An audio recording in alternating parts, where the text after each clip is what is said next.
Welcome everybody to another Grammy Museum Backstage Pass program. My name is Schyler O'Neal, and we got a very special guest with us today, Igmar Thomas. Igmar, how you doing, sir? I'm doing good. How about you? I'm good. I'm good. It's a pleasure to Good. talk to you. I've been looking forward to this. We're looking forward to it. Nice. Where, where are you calling in from today? I'm actually in Miami Beach as we speak. Nice. Yeah. Okay. Nice. Nice.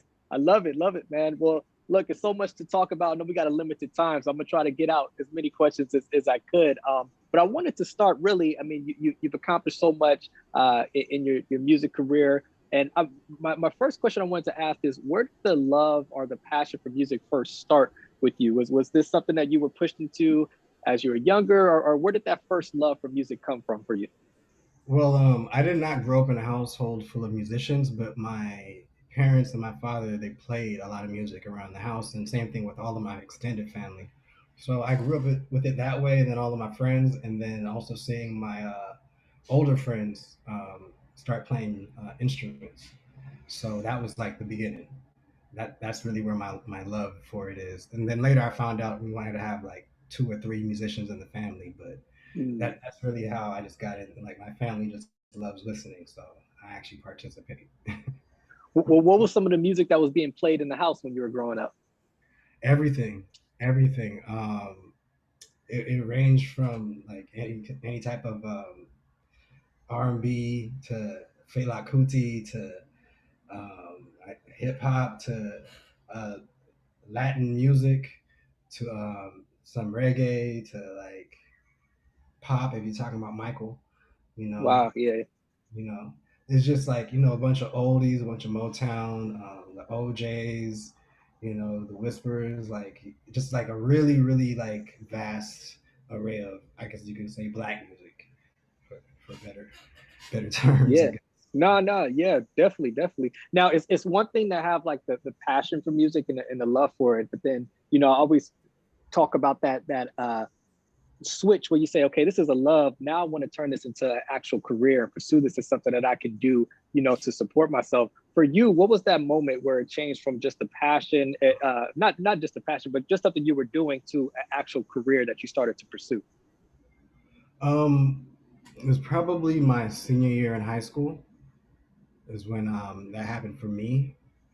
That's when I just kind of I wasn't really thinking about it, but I kind of opened my eyes due to the things that were happening and realized that I was like I might be able to do this.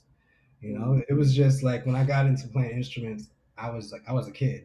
You know what I mean? So I was just inspired. It was fun, and even from the beginning, like I was like first chair and naturally talented and things of that nature, and that just carried through.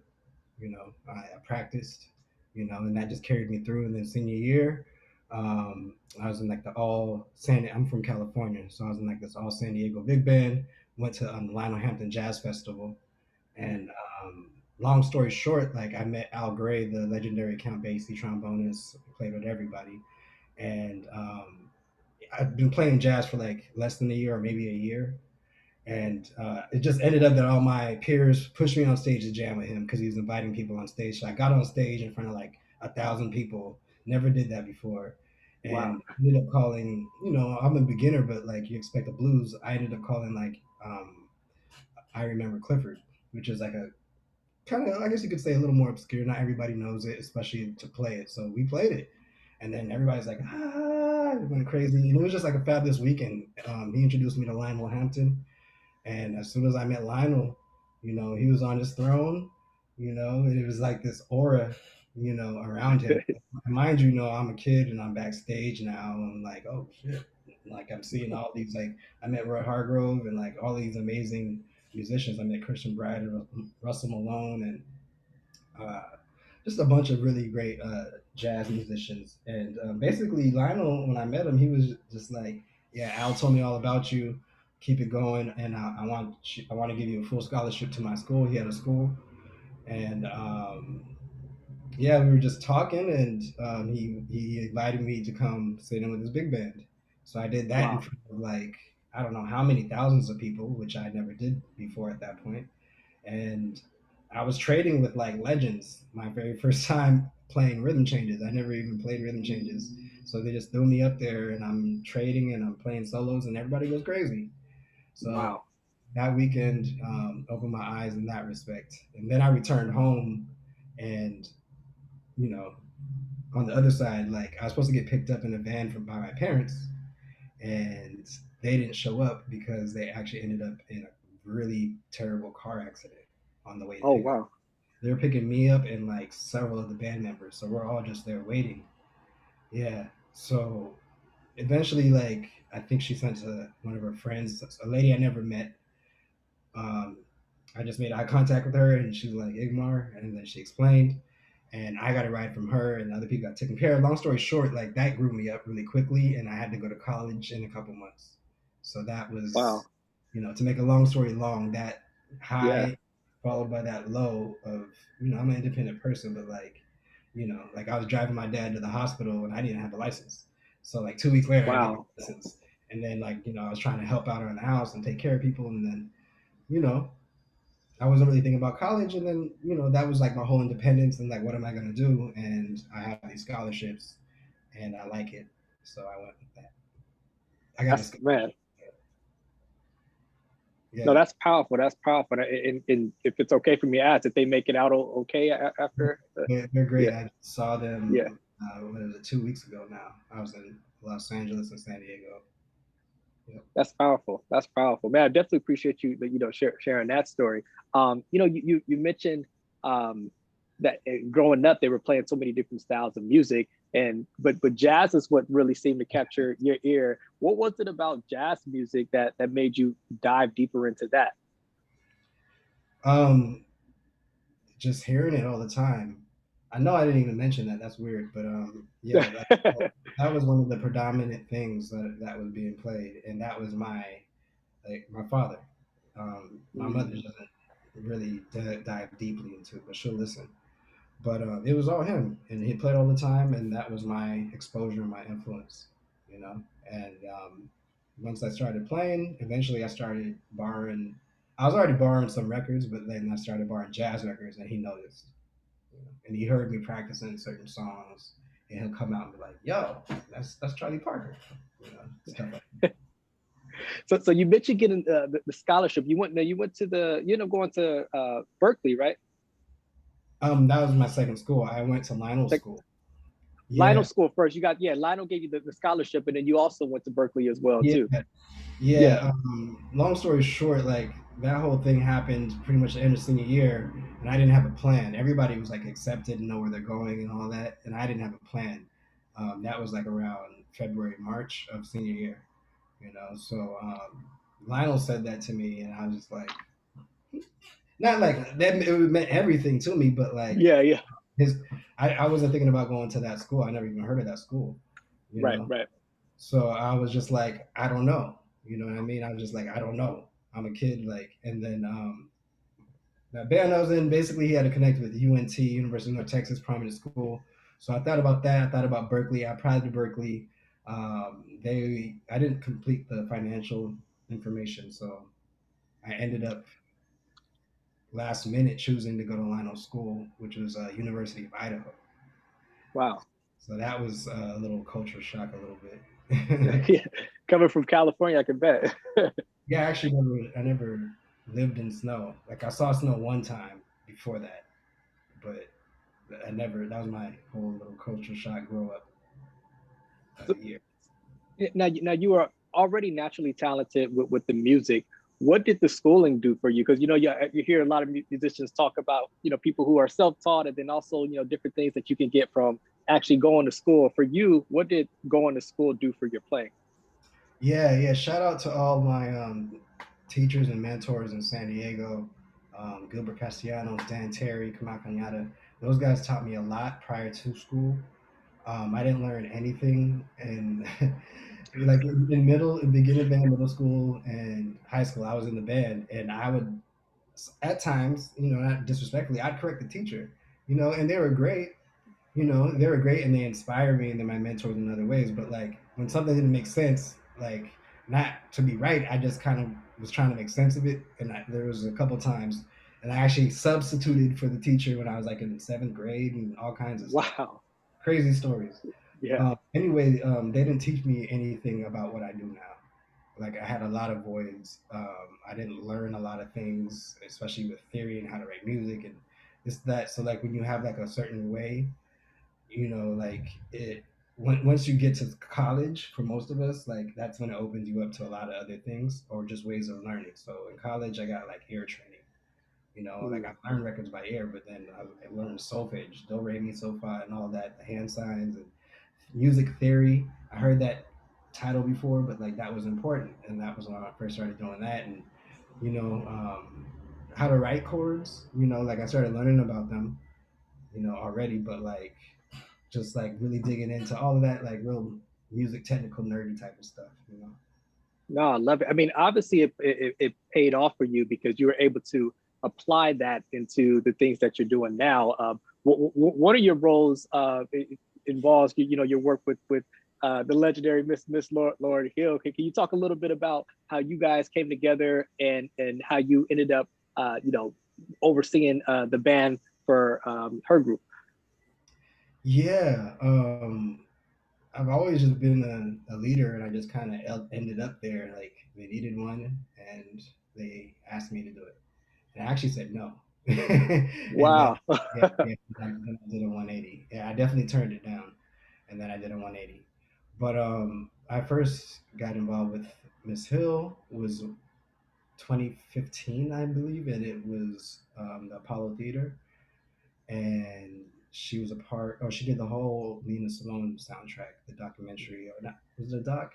I don't know if they call it a doc, but it was on Netflix, done by my friend Jason Jackson.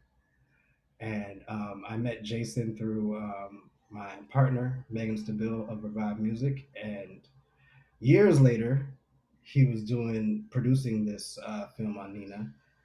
So he was working with Miss Hill, and I get a call from my manager at the time, Simone, who also knows Jason, and they needed horns. So my manager at the time was the one that called me, and I put together 5 horns, and like I always get those calls where I'm putting the thing together. Yeah. So I got my boys, and we went in there and we smashed it. It was a success. We had a good time, and she really liked it. It was a nice, beautiful, change up for her. She hasn't had horns in a while. So she requested all these different parts, and she was having fun with it. And then that just turned into, it just snowballed. We ended up on Right. tour, Right. and then it was, once we were on tour, it just ended up being official at that point. What Yeah. was the 180 moment for you to make you be like, okay, I'm going to do this gig? Well, once I was in the band and we went on that tour, just different people would like chime in and kind of like lead here and lead there.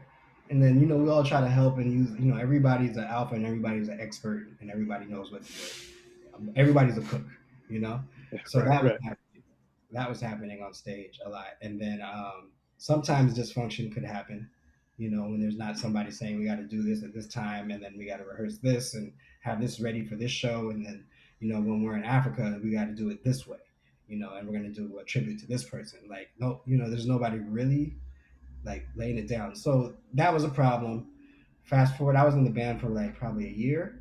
And Mm. fast forward, and the manager asked me to if I would leave because know what it was. I was the one calling. I took it upon myself to call and tell them the truth. Like everything that wasn't like done correctly, not Yeah. everything, but like when it was to the point that I had to say something, I would be like, "Yo, if we just do this way," I try to call it a solution, and I also be like, "Yo, this ain't cool." But yeah, based on that, and that, I guess they saw something and they asked me to do it. No, I love it. I love it. I mean, along with working on her touring and all that, you also have your own collective that you put together with uh, Igmar Thomas and the Cypher, and also the Revive Big Band. Talk a little bit about those two groups and what they're currently working on. Yeah. Well, the Cypher was a group I formed when I first moved to New York. That's a small band. It's usually about 5 pieces. It ranges between 4 and 6 or whatever. And yeah, I write the music, and we just, I don't really put labels and all of that, but it's black music.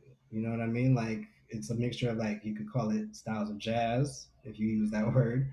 You could call it the styles mixed with styles of like hip hop and R&B and Fela, and just whatever the inspiration may be, whether it be like a church mode or just different things, because it's heavily improvisation based. Big band, I started that in 2010, and that was just I had a jam session in New York. Everybody was coming to it. Everybody wanted to play. A lot of great musicians. And as the host, the issue was dealing with I want to play more, those type of feedback or complaints or whatever, what have you.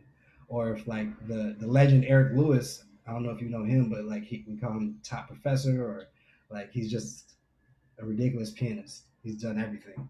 He'll come in and he doesn't have like there's a sign up sheet. He doesn't there's no sign up Lewis or Ron Harville or Nicholas Payton or Grady Tate or Ralph Peterson or Jeff Tane Watts or Casey Benjamin, Robert Glasper, Bilal, Thundercat, Terrace Martin, like Ronald Bruner, Kamasi Washington. Like these are the people that will come through. And at certain nights, that we'll all be there at the same time. Obed Calvera, Lucas Curtis, it goes on and on. So like those cats, like they're there to chill, and if they do play, they're just gonna go on stage when they're ready to.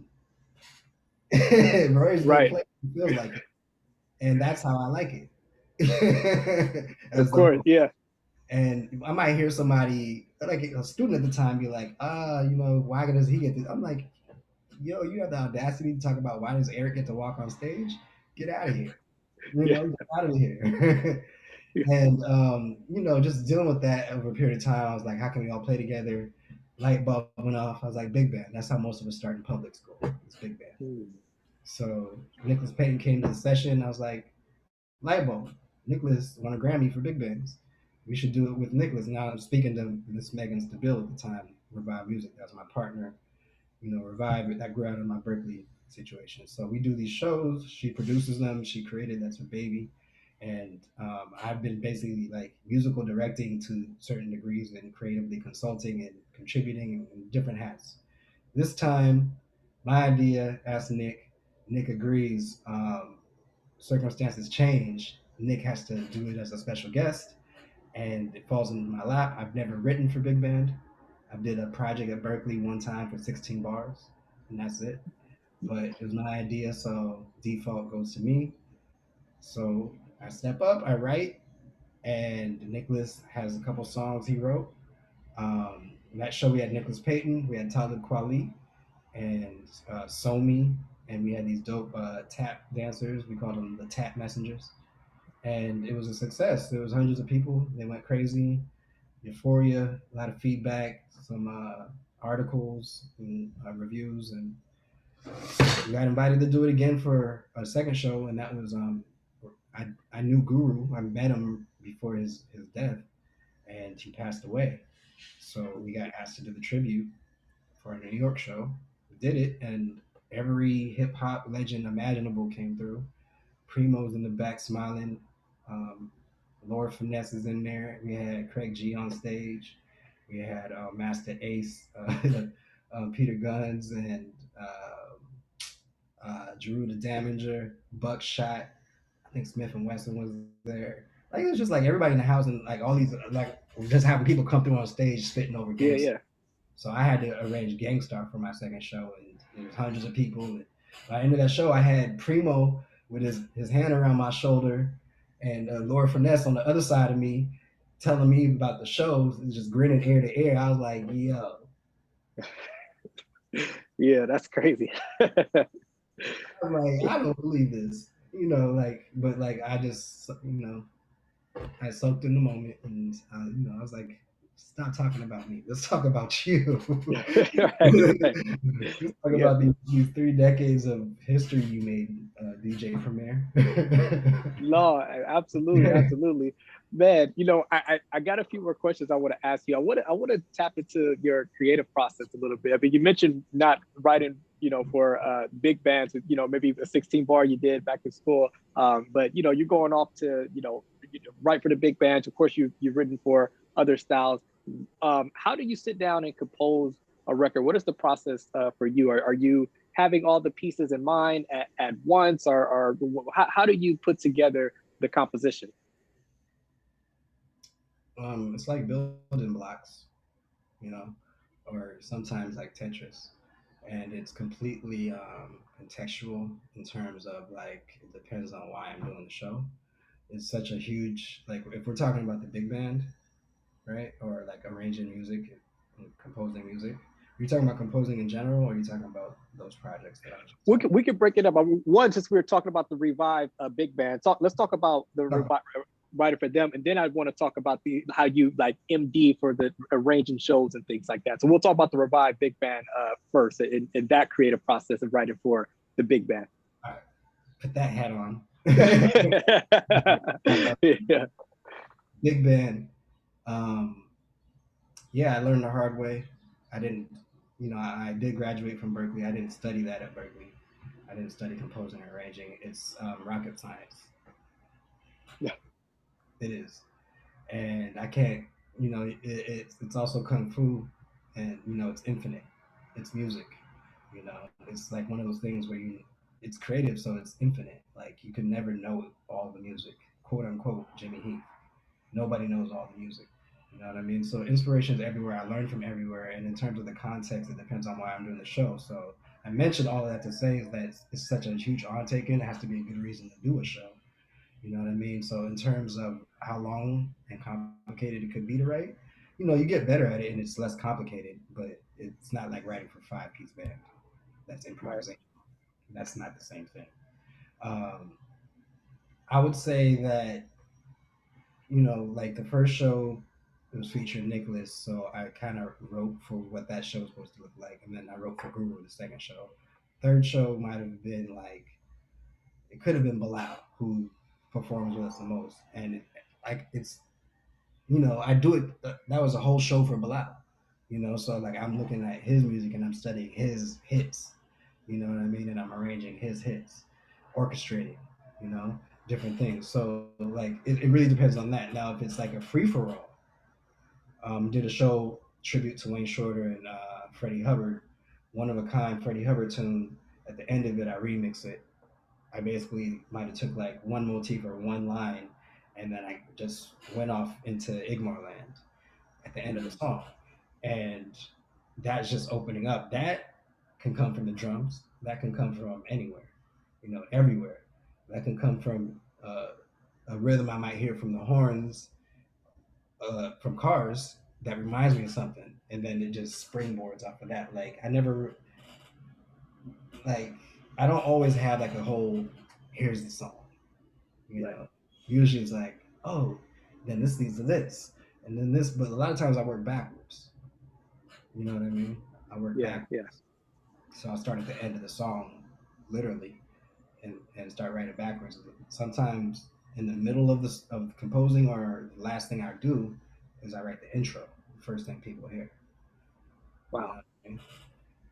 And yeah, I'm trying not to. Yeah. I've said enough. I'm trying. I can say more, but like it's No, no. I mean, I'm intrigued by the process. I'm intrigued by I it. literally had a Yeah. Yeah. deadline 2 days ago for Carnegie Hall, and Sean Jones invited me. They gave me a commission, and he said like he bought an arrangement of mine, and he's like that arrangement you did, like I'm commissioned. I want to do a commission, and I want you to do that, and just do you. You're free, you know. So I was like, okay, I know what direction you want, and I'm free to do whatever. I know exactly where to go. So I did that, and that completely came from the drums. Wow.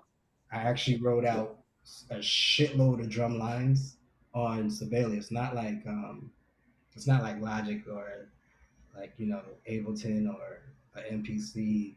Yeah. It's what you use to Mm. write sheet music. And I wrote the drums out, and that's not. I don't see people do that, but like I need that sometimes, you Yeah. know.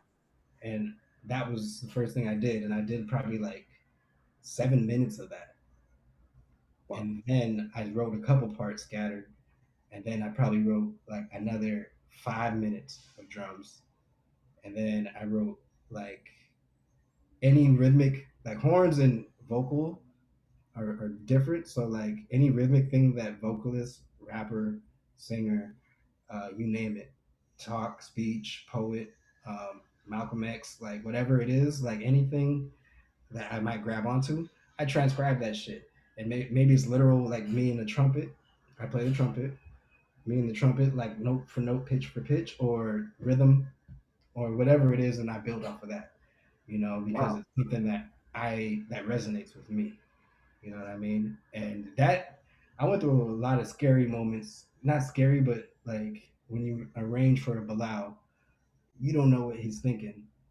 I've already known him at that point, but like when I arranged for Gregory Porter, who's at my first jam session ever in San Diego, I don't know what he's thinking. You know what I mean?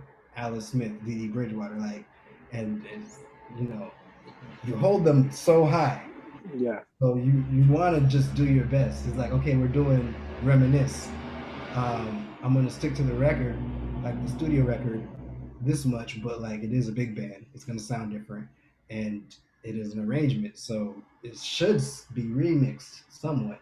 So like that balance of like how much you change this person's song without them even hearing it. You know what I Wow. mean? Yeah. So it's like that Yeah. whole limbo is like a double dutch type of thing. So it's just like, Yeah. here you go, this is me. It is kind of like a vulnerable type of thing. And you Wow. have to be open to it. Like I very rarely get criticism. If I ever change anything, it'd be like if the bar is supposed to be 3 beats, so and so might ask me to add one more beat. Hmm. And that's really Wow. usually about it. You know, No, so that's amazing. I mean, that, yeah, yeah. No, that's amazing. I want to, wrap up on these last two notes. Again, jazz being such a big part of, the core of what you do. What is the connection between, jazz music and how it evolves and translates into the modern contemporary commercial type of music? Because you cover, some of the modern commercial stuff as well too. What is the connection between the two? um, well, can I answer that with another question? Yeah, Respect. yeah, yeah. Well, what is the connection between you and your fifth, sixth, seventh grandfather, Me and my fifth, sixth grandpa. or just your grandfather? What is the Wow, connection between you and your grandfather? it's a bloodline. That's the answer. Wow. It's one thing. You don't dress like your grandfather. You don't use the same slang as him. You listen to different music, Yeah, but you love and he loves. I mean, everybody has their situation, but in most yeah, cases, the family loves one another. You guys love one another. He might not like the height of your pants, whether it's too high off the ankles or too low down the pant off the buttocks, but yeah, like it's not something where he's just owning you. Like that's your blood. yeah, That's your family, and it's just a lineage. It's a family tree. Music is a family tree. Styles, all of that. And in our scenario, like we're all at some point brought to this land in some shape or fashion. Um, it's just like the continuation of evolution of influence, yeah, and it's all black music and it's well documented, you know, like all of it. So it's literally a family tree. You go like I did a show, um, about black music in this country and how it influenced the world. Because the scenario is that America has influenced the world. And if we're talking about music, like I've been all around the world, that's everybody, many people have, and it, it's not not a genius to say that you turn on the radio, you go to these bars, you go to these clubs, you go to commercials, you watch. I'm talking about outside of America, like you watch their news, like anything, like it's all influenced by America and American yeah, music, and we'll keep it to music. It's all influenced by music, by American music. So no matter where you're born, where you came from, like that is the scenario. So like this country, all of its popular culture as far as music goes comes from the black people of this country. mm, So that's yeah, country, blues, ragtime, jazz, doo wop, boogie woogie, rock and roll, urban blues with electric with BB King, Freddie King, Albert King, and so on and so forth. Soul music, funk, you know, rock and roll with Little Richard, Chuck Berry. You know, it's the continuation. Disco preceded hip hop. Funk was before that. You know what I mean? Disco definitely influenced certain parts of electronic music that came out of techno and house music. All that's black music. That's powerful. I'm leaving Yeah, stuff out. it is true. You No, know, no, yeah, but I mean, but that's I mean, a lot, like you said, a lot of it can even boil down to the blues. Everything's birthed out of that. and So, it's yeah, not necessarily about ownership or royalties. It's yeah, about just facts and history and understanding because it's these like fictional borders that in my world might break up musicians to the jazz purists. Like I might be the black sheep, but you know, like our kind of world and society is structured in those like invisible lines. Republican, Democrat, and all these different things. People are made to be different. Just appreciate it. So is music. Music changes. People change. Things evolve. You know what I mean? Like very rarely has history ever shown music or mass popular music reverting back to what it was 100 years ago. I'm not aware of that, but what I have seen over and over again is the shit continue to change. That's what I've seen. And yeah, then the facts of the matter is, like, our race is disenfranchised, and we're often kept out of, we're just shorted at every turn through that systemic racism. You know what I mean? And whether you want to talk about Prince or Michael Jackson or Little Richard or like you name it, there's a trillion stories about how they didn't get their just due or they didn't get paid right. You know what I mean? Um, this is appropriation is a conversation that needs to be had. It needs to be better understood. You know what I mean? So no, I that's mean, about, all yeah, that stuff to me is one. It's all connected.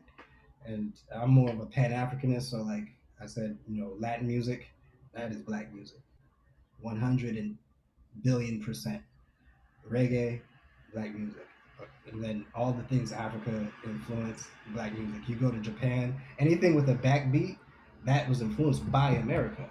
That that thing where black people just know where to clap. yeah, Came out yeah, of America. You know what I mean? And like you can't go anywhere in the world without hearing their version of what they're doing to those type of beats that came out of America. You know what I mean? wow, Like they wow, might speak it in a different language, but like a lot of times they have an accent speaking in English, and they might be J-pop, they might be K-pop, they might be some UK, drill or whatever. You go to Paris, like rapping in French. You know what I mean? Like, yeah, yeah, and it doesn't only have to do with good music. There's good music. Nobody's better. You know, right. like I played with so many amazing people that I feel ridiculous for not knowing. But the point is like America did. That's what happened. America influenced the Yeah, world. You know. wow. No, that's powerful. That's really powerful, man. Like there's two questions I want to end on. One is really for the students and the people who are watching that are aspiring to get into this field and to reach a level of success. That if you got a chance to experience, what advice do you have for those who are looking to get into this entertainment industry? Um, look, have somebody directly in front of you. Have a couple people directly in front of you that have at least a couple things that you want to emulate. Don't just have the untouchables. The people that are the posters on your wall. Don't just have them because you just don't have enough information. Those are people too. But at the same time, you do look at them and learn from that. Like understand that you're playing music to be happy. Don't lose sight of that. Like because if despite popular belief, like if you get into the music business to make money as an artist, that's not a beeline to the money. Mm, Majority of artists have to keep touring, have to keep working, have to keep working on New Year's, Christmas, etc. They have to do those tours.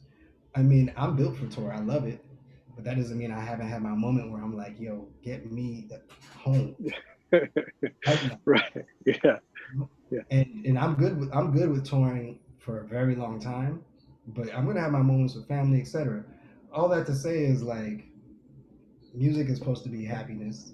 So like if that's not your number one thing, you know, or whatever emotional thing it brings out of you, like if that's not the number one, like it looks a little more glamorous than it can be. So for you to persevere through like the non-glamorous stuff, you have to love it that much. And now the money part, you know, like I've been blessed, I've been lucky, you know. I've never had a 9 to 5 or a job, so to speak, you know, and I had my scholarships, etc. I've been lucky, but um, it's real and it will test you. And at the same time, when you do make your little bit of coin, don't spend it all on the tour, you know, and come back home broke. Even if you do it, don't do it twice. Like it's probably gonna happen. Don't do it twice. But like the point is, like, look at LeBron, look at Jay Z, look at Nas, or look at Michael Jackson, Paul McCartney, look at Beyonce, Rihanna. Um, Before LeBron even got in the league, he made the most of his money from Nike. You can say that for Jordan. You can say that for Magic. You can say that like the lion's share of the money that they make is from, like, yes, it's their likeness and what they're known for is what got them that opportunity, but the actual funds come from different corporations, whether they're formed by them or they invested into them or they're endorsing them, sponsored, or whatever the case. So you got to be able to think as an entrepreneur and an investor and a businessman. Even if you choose not to do anything and you're on your John Coltrane and it's everything music, good. But like you're gonna love somebody and you're gonna have to give them your time and you may have a family, etc. Life. Right. So you got to think about being that entrepreneur and understand the fact that Michael Jackson, and there's just this thing I saw where who was it? Was it LeBron or Jordan? Basically, they made most of their money outside of they had the numbers up. Like their NBA contract total was like Yeah. 90 million, but the other thing was like approaching 7, 8, 9 figures or whatever it was. Yeah. I mean, so it's literally that. It is literally that. Like same goes for LeBron. Like lion's share of his money is coming from other things. So you got to think about, you know, are you going to be one of those GoFundMe? I mean, bless them and I will donate, but like I don't want to have to keep touring at 87, and then when I get sick, I'm hurting my loved ones with finances because I can't afford it because I can't tour, and then there's a GoFundMe up because I can't afford it, you know. And I'm not saying that. I'm saying that with seriousness. Like I'm doing everything I can, you know. So that musician life is real. Yeah. Like a businessman, you know. There's no Yeah. retirement plan. There's no insurance. You know, the union takes your taxes when it's convenient, but you know they Man. really help. They No, really, yeah, no, for sure, for sure. Well, look, the last question I want to end on, and it's been such like a pleasure talking to you. What's next for you? I mean, I know you're working on the Revive Big Band stuff, and you know your hand, you got different hats that you put on, you know, for different things. But what's on the agenda next for you? releasing this Revive Big Band album, that is huge, and we recently had a successful Kickstarter, and we have what we need to complete the album. It's mostly recorded. We're getting some of our special guests recorded and soloists recorded, and it's produced by Nicholas Payton. And I don't have a drop date yet, but it's in the process. If I could, I would drop it this year. So that's what I'm pushing for. Um, that, and as I said, I had a commission for Carnegie Hall. That just happened, and then there's some other thing where I'm contractually obligated not to talk about yet. And I hope that, you know, snowballs. And what else we doing?